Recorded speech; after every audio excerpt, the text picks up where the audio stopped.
The October morning in downtown Seattle carried the crisp bite of autumn, with coffee shop aromas mixing with the salt air from Puget Sound. Maya Rodriguez adjusted her worn messenger bag as she hurried down Pine Street, her nursing scrubs still damp from the light drizzle that seemed to follow her everywhere in this city. At 28, she had learned to navigate Seattle's busy streets with the efficiency of someone who couldn't afford to be late, not when her job at Seattle Children's Hospital depended on punctuality, and not when her evening shift at the community clinic helped pay for her younger brother's college tuition. The morning rush was in full swing. Business professionals clutched their lattes while checking phones, tourists wandered with craned necks toward Pike Place Market, and the familiar symphony of car horns and bus engines created the soundtrack of urban life. Maya had walked this route countless times, but today something felt different, a strange electricity in the air that made her more alert than usual. As she approached the intersection of Pine and 4th Avenue, Maya noticed the small crowd gathered near the bus stop. A pristine black Range Rover sat parked at the curb, its hazard lights blinking rhythmically. She could see a well-dressed man in an expensive navy suit pacing back and forth, his phone pressed against his ear, his free hand gesturing frantically as he spoke in rapid, urgent tones. "I don't care what the board thinks about the timeline," the man was saying, his voice carrying over the street noise. "The Hong Kong deal has to close by Friday, or we lose the entire Southeast Asian market. Make it happen." Maya barely registered his conversation as she noticed something that made her heart skip a beat. A small child, maybe 2 years old, had wandered away from the adult's attention. The toddler, dressed in tiny designer jeans and a bright red jacket, was toddling with the unsteady but determined gait that only small children possess. But he wasn't heading toward the sidewalk or the safety of the nearby buildings. He was walking directly toward the busy street. Maya's nursing training kicked in immediately. She could see what the distracted father couldn't. The child was maybe 8 feet from the curb, 6 feet, 4 feet. Traffic on Pine Street was heavy and fast-moving. A delivery truck was approaching from the left, its driver likely unable to see something so small from his elevated position. A taxi was coming from the right, the driver focused on a GPS device mounted on his dashboard. Time seemed to slow as Maya's mind processed the danger. The father was still on his phone, completely absorbed in his business call, occasionally glancing in the child's general direction but not registering the immediate threat. Other pedestrians were caught up in their own morning routines, earbuds in, eyes on phones, unaware of the tragedy about to unfold. "Hey!" Maya shouted, dropping her messenger bag and breaking into a sprint. "Hey!" The father looked up, confusion crossing his features as he saw Maya running toward him. Then his eyes followed her trajectory and his face went pale as he realized where his son was heading. Maya reached the toddler just as the little boy's foot touched the asphalt of Pine Street. The delivery truck was maybe 30 feet away and closing fast. Without hesitation, Maya scooped the child into her arms and threw herself backward, both of them tumbling onto the sidewalk as the truck's horn blared and its brakes screeched. The impact with the concrete sent pain shooting through Maya's shoulder and hip, but she instinctively curled her body around the child, protecting him from the fall. The toddler, more startled than hurt, began to cry, not the panicked scream of fear, but the indignant wail of a child whose adventure had been interrupted. "Oh my God! Oh my God!" the father was saying as he dropped his phone and rushed toward them. His composure had completely shattered, replaced by the raw terror of a parent who had almost lost everything that mattered. "Ethan, buddy, are you okay? Are you hurt?" Maya gently checked the child, Ethan, for any signs of injury while he continued to cry. Her hands moved with the practiced efficiency of someone who had examined countless children in emergency situations.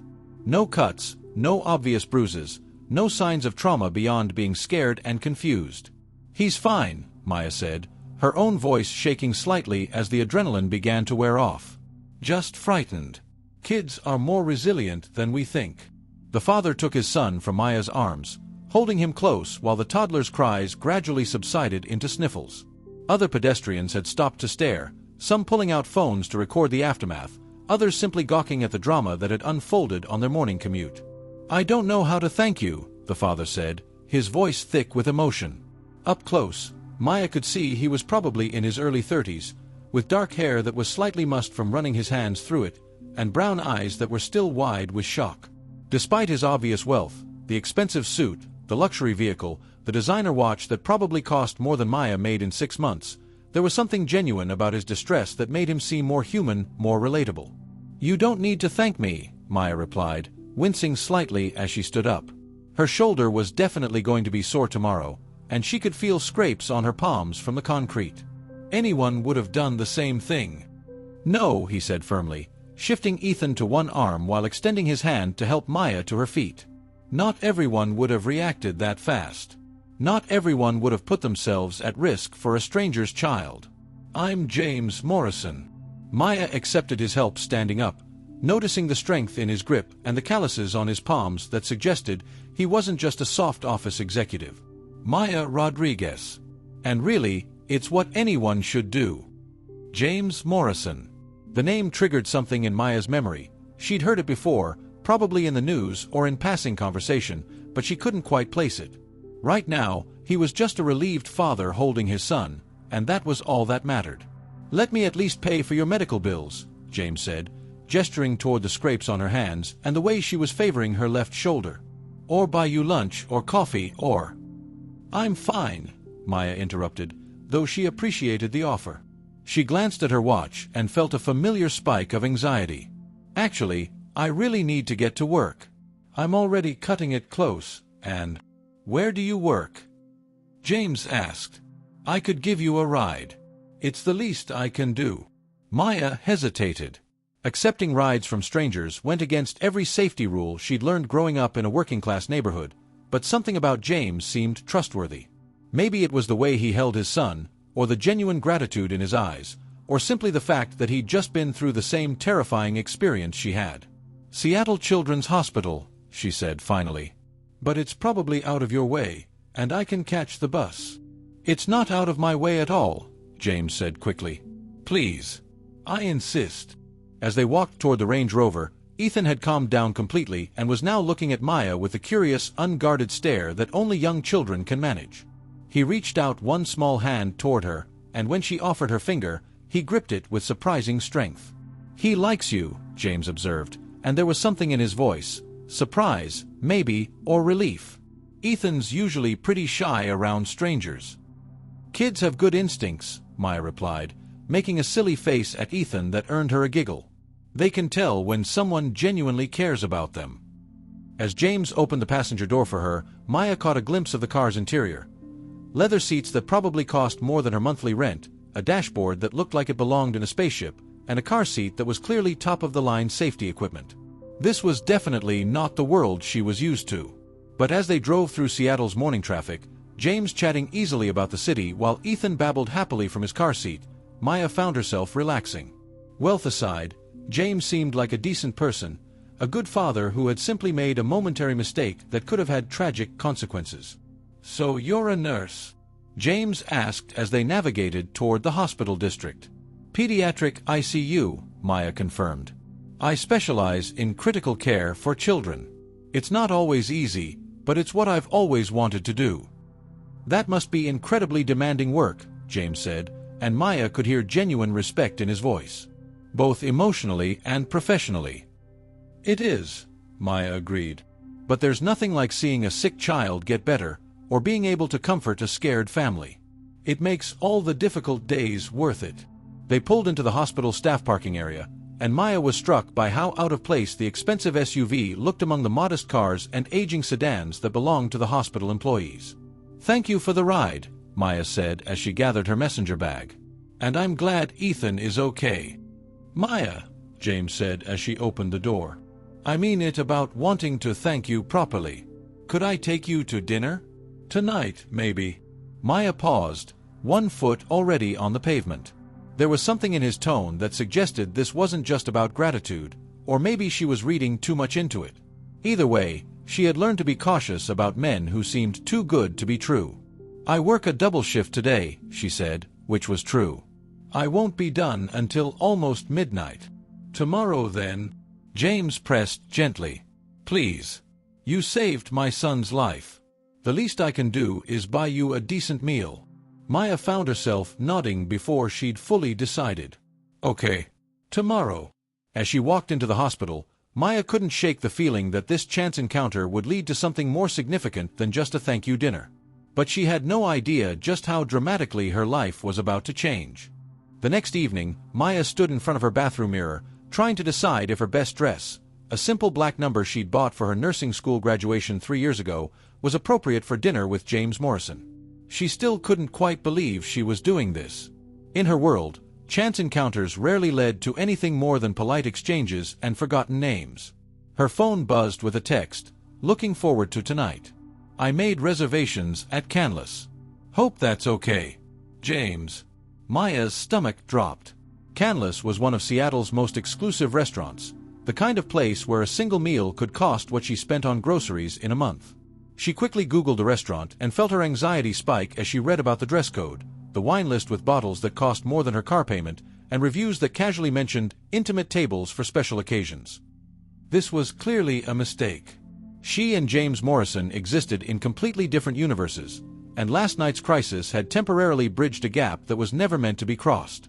She was reaching for her phone to cancel when it rang. Maya. It was her younger brother, Carlos, calling from the University of Washington campus. "Hey, Carlos. What's up? I just wanted to thank you again for covering my tuition payment this month," he said, and she could hear the gratitude in his voice mixed with something else. Guilt, maybe. "I know it's not easy for you, working 2 jobs and everything." "Don't worry about it," Maya replied automatically, though the truth was that covering Carlos's tuition had meant ramen noodles for dinner most nights this month. "Your education is important. Mom and Dad would be proud of how hard you're working." "Still," Carlos said, "I promise I'll pay you back once I graduate and get a real job. I won't forget what you've sacrificed for me." After they hung up, Maya stared at her reflection again. Carlos was right. She had sacrificed a lot to help him succeed. She worked double shifts, lived in a tiny studio apartment, drove a car that was held together by prayer and duct tape. But it was worth it to give her brother the opportunities she'd never had. Maybe that was why this dinner with James felt so surreal. For one night, she could pretend to belong in a world where people didn't worry about making rent or choosing between groceries and gas money. The cab ride to Canlis took her through some of Seattle's most affluent neighborhoods, past houses that looked like architectural magazines covers, with perfectly manicured lawns and luxury cars parked in circular driveways. Maya watched the scenery change from her familiar working-class area to these mansion-lined streets, feeling like she was traveling to another planet. Canlis itself was everything she'd expected and more. The restaurant perched elegantly above the city, offering panoramic views of Lake Union and the Seattle skyline. Even the valet parking area screamed exclusivity, with Teslas, Porsches, and cars she couldn't even identify lined up like a luxury auto show. Maya felt every eye in the restaurant turn toward her as she was escorted to a table by the window. Her simple black dress, which had seemed appropriate at home, now felt completely inadequate among the designer gowns and jewelry that probably cost more than her annual salary. James was already seated, looking perfectly at ease in a charcoal gray suit that fit him like it had been custom-tailored, which it probably had been. When he saw her approaching, he stood and smiled, and Maya was struck again by how genuinely warm his expression seemed. "You look beautiful," he said as he pulled out her chair, and the compliment sounded sincere rather than obligatory. "Thank you," Maya replied, trying to ignore the way the other diners were still glancing in their direction. "This place is impressive." "Too much?" James asked, and she could hear genuine concern in his question. "I wanted somewhere special, but if you'd prefer somewhere more casual." "No, it's fine," Maya said quickly, though she was already dreading the moment when the check arrived. There was no way she could afford to split a bill at a place like this, but she also couldn't let James pay for everything without feeling like she owed him something. As if reading her thoughts, James leaned forward slightly. "Maya, before we go any further, I want you to know that this dinner is my way of saying thank you. You're my guest tonight, completely. Please don't even think about the cost of anything." Maya felt her cheeks flush. "I don't want you to think I expect you to pay just because you saved my son's life," James interrupted gently. "Maya, yesterday you threw yourself into traffic to protect a child you'd never met. The least I can do is buy you dinner." The server appeared with menus that contained no prices, a sure sign that if you had to ask, you couldn't afford it. Maya tried to focus on the food descriptions, but her mind was spinning with questions about the man sitting across from her. "So," she said finally, "what kind of work do you do? Besides very important phone calls that require you to pace dramatically." James laughed, and Maya was surprised by how much she liked the sound. That obvious, huh? I run a technology company. We develop software for supply chain management, basically helping businesses track their products more efficiently. Sounds complicated, Maya said, though something about his description felt deliberately vague. It can be, James agreed. But what about you? How did you decide to become a pediatric nurse? Maya found herself relaxing as she told him about growing up in a family where her parents, both hardworking but without college educations, had always emphasized the importance of helping others. How she'd known since high school that she wanted to work with children, and how she'd worked her way through nursing school while supporting herself and helping her family. It must be incredibly rewarding work, James said, but also heartbreaking sometimes. More rewarding than heartbreaking, Maya replied. Though there are definitely days when I come home and cry. But then there are also days when a child who is critically ill goes home healthy, or when I can comfort a scared parent, and I remember why I chose this profession. As the evening progressed, Maya found herself genuinely enjoying James's company.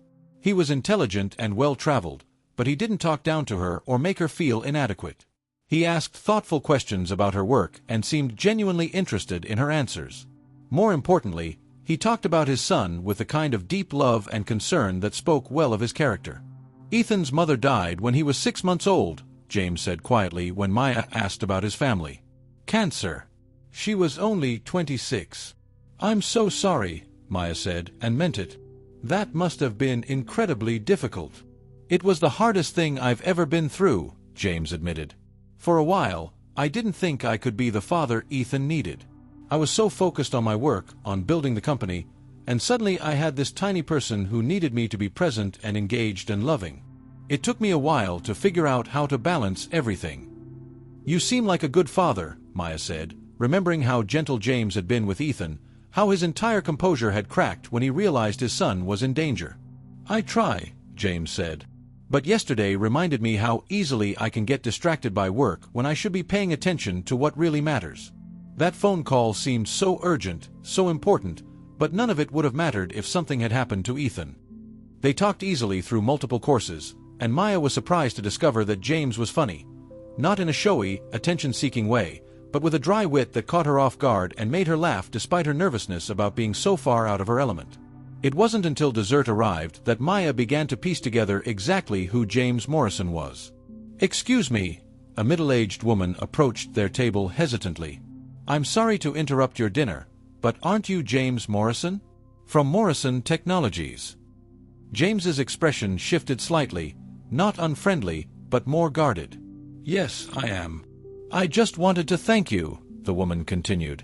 My husband works for one of your suppliers in Portland, and when your company changed its payment terms last year to help smaller businesses during the pandemic, it literally saved his job. We just wanted you to know what a difference that made for our family. After the woman left, Maya stared at James with new understanding. Morrison Technologies, she repeated. You're that James Morrison. James looked uncomfortable. I was hoping we could have one conversation where that didn't come up. Maya pulled out her phone and quickly searched for Morrison Technologies. What she found made her feel slightly dizzy. Morrison Technologies wasn't just any tech company. It was a major player in supply chain software, with clients ranging from small businesses to Fortune 500 companies. Annual revenue in the hundreds of millions, offices in 12 countries, and at the center of it all, James Morrison, founder and CEO, with an estimated net worth that made Maya's head spin. You're a billionaire, she said quietly. Technically, yes, James replied, his voice careful. Does that change anything? Maya set down her phone and looked at him, really looked at him. The expensive clothes, the casual way he'd chosen one of Seattle's most exclusive restaurants, the Range Rover, the easy confidence that came from never having to worry about money. How had she not recognized the signs? I don't know, she said honestly. I've never had dinner with a billionaire before. I'm still the same person who was terrified about losing his son yesterday, James said quietly. I'm still the same person who's grateful that you were brave enough to help a stranger. But you're also someone who could buy this entire restaurant without thinking about it, Maya pointed out. Someone who probably spends more on a single business lunch than I make in a week. James was quiet for a moment, and Maya could see him choosing his words carefully. You're right. I have more money than I could spend in several lifetimes. But that doesn't mean I don't understand the value of what you did yesterday, or that I take it for granted." "I never said you did," Maya replied. "But let's be honest about what this is. You're being nice to me because I helped your son, and that's wonderful. But we both know this is a one-time thing. People like you don't date people like me." "People like me?" James asked, and there was something sharp in his tone. "Billionaires don't date pediatric nurses who live in studio apartments and eat ramen noodles for dinner," Maya said bluntly. "This is a beautiful evening, and I'm grateful for it, but let's not pretend it's something it's not." James leaned back in his chair, studying her with an expression she couldn't read. "What if I told you that this is the first time in years that I've had a conversation with someone who wanted nothing from me? What if I said that I've been surrounded by people who see my money before they see me, and sitting here with you is the most normal I've felt since before my wife died?" Maya felt something twist in her chest at the pain in his voice, but she forced herself to stay rational. "James, I think you're a good person. I think you love your son and you're trying to do right by him. But we live in completely different worlds. What happens after tonight? Do you pick me up in your Range Rover and take me to charity galas where people spend more on a single auction item than I'll see in my lifetime? Do I introduce my friends to my boyfriend who could solve all their financial problems with his pocket change?" "I don't know," James admitted. "I just know that I don't want this to end with dinner." The honesty in his voice made Maya's chest tighten. She could see the loneliness behind his success, the isolation that came with having so much money that no one could relate to your daily experience. But she could also see the impossibility of trying to bridge such a massive gap in their circumstances. "I need to think about this," Maya said finally. "This is all happening very fast, and I don't make good decisions when I'm overwhelmed." James nodded, though she could see disappointment in his eyes. "Of course. Can I at least drive you home?" The ride back to Maya's neighborhood was quiet, both of them lost in their own thoughts. When they pulled up outside her modest apartment building, the contrast between James's luxury SUV and the peeling paint on the building's exterior couldn't be more stark. "Thank you for dinner," Maya said as she gathered her purse. "It was educational." "Maya," James said as she opened the door. "I know this is complicated. But what happened between us yesterday, and what I felt talking to you tonight, that's real. Money doesn't change that." Maya paused with one foot on the sidewalk. "Maybe not. But money changes everything else." As she walked into her building, Maya could feel James watching her go. Part of her wanted to turn around, to take a chance on something that seemed impossible. But the practical part of her, the part that had learned not to reach for things that were too far out of her grasp, kept her moving forward. She had no idea that upstairs in her apartment, her entire world was about to change in ways she couldn't imagine. Maya's apartment felt impossibly small after spending the evening at Canlis. Her studio was clean and organized, but there was no hiding the fact that her bed, kitchen, and living area all occupied the same 400 square feet. She kicked off her heels and was reaching for her comfortable pajamas when her phone rang. "Maya Rodriguez." The voice was professional, unfamiliar. "Yes. This is Dr. Patricia Williams, the chief administrator at Seattle Children's Hospital. I'm sorry to call so late, but we have a situation that requires your immediate attention." Maya's blood went cold. Late-night calls from hospital administration were never good news, especially for staff nurses who couldn't afford to lose their jobs. "What kind of situation?" Maya asked, sinking onto her bed. "There's been a significant anonymous donation made to the hospital tonight," Dr. Williams said, and Maya could hear the confusion in her voice. "The donor specifically requested that the funds be used to create a new position, a pediatric family liaison role, and they've insisted that you be offered the position." Maya's mind went blank. "I'm sorry, what?" "The donation is substantial enough to fund this position for the next 5 years, including salary, benefits, and program development costs. The role would involve working with families of critically ill children, helping them navigate the medical system, providing emotional support, and coordinating with social services when needed." After Dr. Williams hung up, Maya sat in her tiny apartment, staring at her phone. The timing was too convenient to be coincidental. Her phone buzzed with a text from an unknown number. "I hope you'll consider the opportunity. You deserve to focus on helping families without worrying about your own financial security. James." Maya stared at the message for a long time before typing back, "We need to talk." The next morning, they met at a small coffee shop in Maya's neighborhood. Her choice, her territory. James looked slightly out of place among the worn wooden tables and mismatched chairs, but he dressed down in jeans and a simple sweater, clearly making an effort to blend in. "You can't just throw money at problems and expect them to disappear," Maya said without preamble as she sat down across from him. "I didn't throw money at a problem," James replied calmly. "I made a donation to a hospital that does incredible work, and I suggested they create a position that would utilize your specific talents. A position that conveniently solves my financial struggles and makes it easier for me to consider dating you." James was quiet for a moment, stirring his coffee thoughtfully. "Maya, this isn't about manipulating you into dating me. This is about recognizing that you have a gift for helping people and creating an opportunity for you to use that gift without having to choose between doing what you love and paying your bills." Maya stared into her coffee cup, her mind racing. The job offer was everything she could have hoped for professionally. But accepting it felt like crossing a line she wasn't sure she was ready to cross. "What happens with us?" she asked quietly. "I don't know," James admitted. "I'd like to find out, but only if you want to. The job offer has nothing to do with whether you're willing to give us a chance." "People are going to think I'm a gold digger," Maya said. "They're going to assume I'm only interested in you for your money. Does their opinion matter more than what you know to be true about yourself?" Maya looked around the coffee shop, at the barista working her way through college, at the elderly man reading his newspaper alone, at the young mother entertaining her toddler. This was her world, filled with people who understood financial struggle and hard choices. But maybe it didn't have to be an either-or choice. Maybe she could belong to this world and also explore whatever was developing between her and James. "If I take this job," Maya said slowly, "and if we decide to see where this goes, there have to be some ground rules." James leaned forward slightly. "Such as?" "We take things slowly. I'm not moving into some mansion or letting you pay for everything in my life.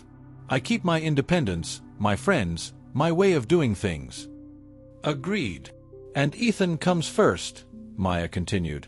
"I won't be part of something that isn't good for him." "Absolutely." Maya took a deep breath. "And you have to understand that I'm never going to be comfortable with some aspects of your lifestyle. I don't want to go to fancy charity events where people spend obscene amounts of money while children are going hungry." James was quiet for a long moment. "What if I told you that most of my wealth is already committed to philanthropic causes? That the reason I work so hard to grow the company is so that I can give more away?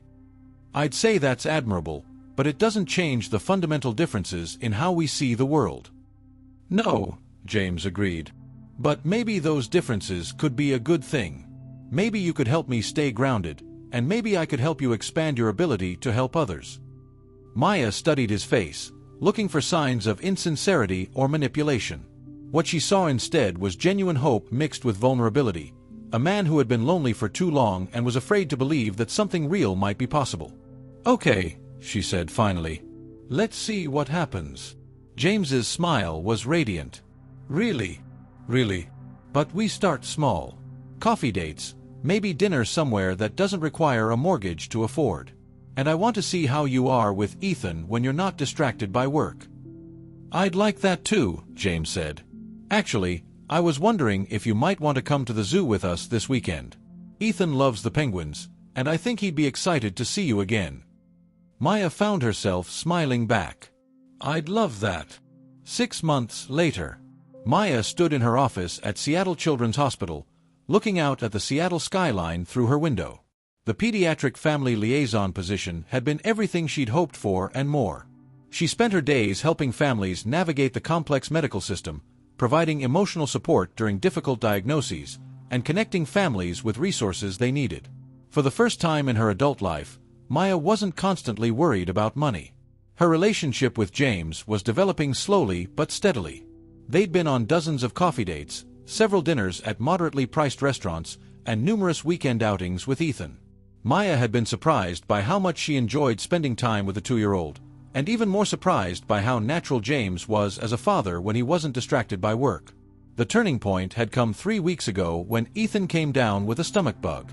James had called Maya in a panic, and she'd rushed over to find him pacing anxiously while Ethan lay listlessly on the couch. Maya had helped calm both father and son, showing James how to care for a sick toddler and reassuring him that it was just a normal childhood virus. That night, after Ethan's fever broke, James had looked at her with such gratitude and something deeper. "I'm falling in love with you," he had said simply. "I'm falling in love with you too," Maya had replied, surprising herself with how certain she felt. Now, as Maya prepared to leave work for the day, her phone buzzed with a photo from James, Ethan at the playground, grinning widely as he went down the slide, with the message, "He keeps asking when Miss Maya is coming over again." Maya smiled, gathering her things. She was having dinner with James and Ethan tonight, something that had become a regular tradition. As she walked to her car, Maya reflected on how much her life had changed since that October morning when she'd thrown herself into traffic to save a stranger's child. She still lived in her studio apartment, still drove her aging car, still maintained her independence. But now she also had a career that truly fulfilled her and a relationship that was growing into something beautiful and real. The challenges weren't over. There would be public scrutiny eventually, questions about their different backgrounds, the complexity of blending their very different worlds. But Maya had learned something important over the past 6 months. Love wasn't about having all the answers. It was about being willing to figure things out together. As she drove through Seattle's evening traffic toward James's house, where Ethan would greet her with sticky fingers and boundless enthusiasm, and where James would look at her like she was the best thing that had ever happened to him, Maya knew she was exactly where she belonged. Sometimes the most important moments happened without warning, requiring you to act on instinct and trust that everything would work out. A year ago, she'd thrown herself into traffic to save a child. Today, she was throwing herself into a future that would be complicated and challenging and absolutely worth it.